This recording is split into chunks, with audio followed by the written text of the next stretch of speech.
Please be seated.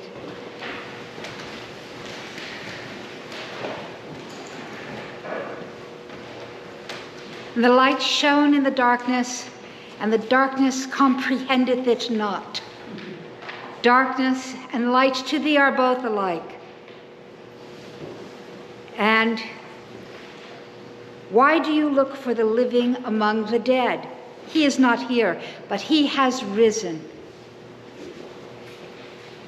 The themes of light and darkness are strong in this vigil service. We come into a darkened room. Their candles are lit. We sing about the light. We hear the words about the light. The metaphor of God is light, is strong tonight. The metaphor of light speaks to us in this time of anxiety, frustration, horrors. The metaphor of light touches our innermost being. I love the word "and comprehendeth it not." Well, as a child I thought, well, darkness doesn't understand light. Well, that is probably true. But more true is that the word comprehend means come around, to hold. The light can't get around it. You know, the old spiritual, so wide you can't get around it, you got to go in at the door, right? So the light, the beams just spreading everywhere. And darkness cannot get its arms around it. It's incapable of doing it. Put that with the other metaphor of darkness and light to thee are both alike. In the Genesis reading that we had this evening, the light and the darkness are not set against each other in enmity, but each has their place. Each has their time. Each has their gifts. That these are metaphors that are rich within each one of our souls, our minds, our personal histories. I can remember when I was a 7-year-old living in Texas, and I saw the stars above me, and they were just so amazing. There were so many of them. That was a visceral experience for me. It is one of the founding experiences of my spiritual and religious life. Trying to imagine the stars so far away, and what's beyond that, and what's beyond that, and what's beyond that. My little 7-year-old mind had a lot of barriers drop right that night. That eternity became, what can I say, more concrete.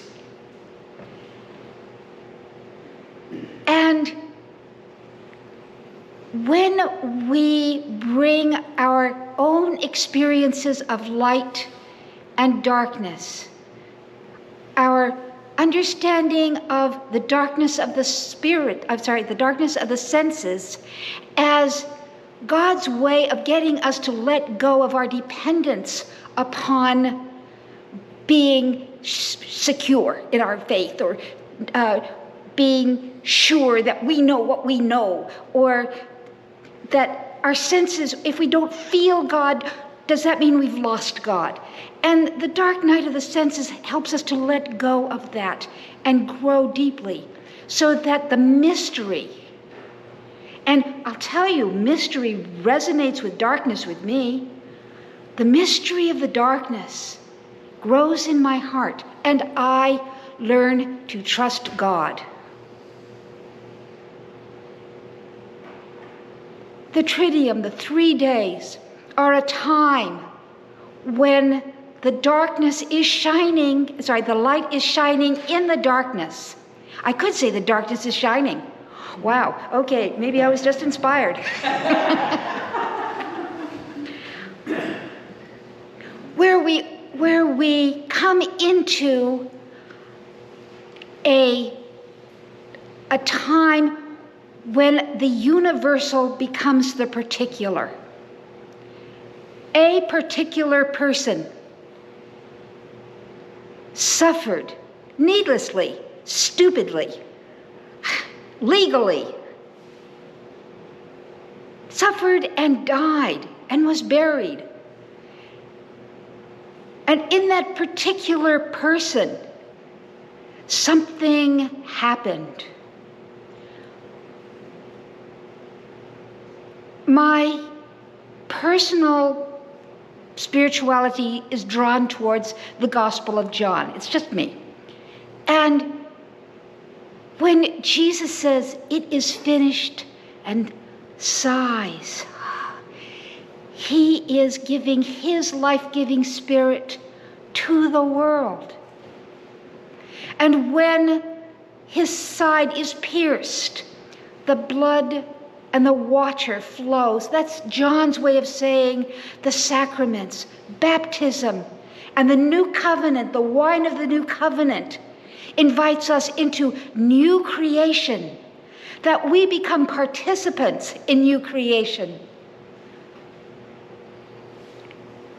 The epistle that we read tonight is full of those images of new creation and what it means to have died to sin, to be a new life within Jesus. That is new creation. That is what we are all called to be.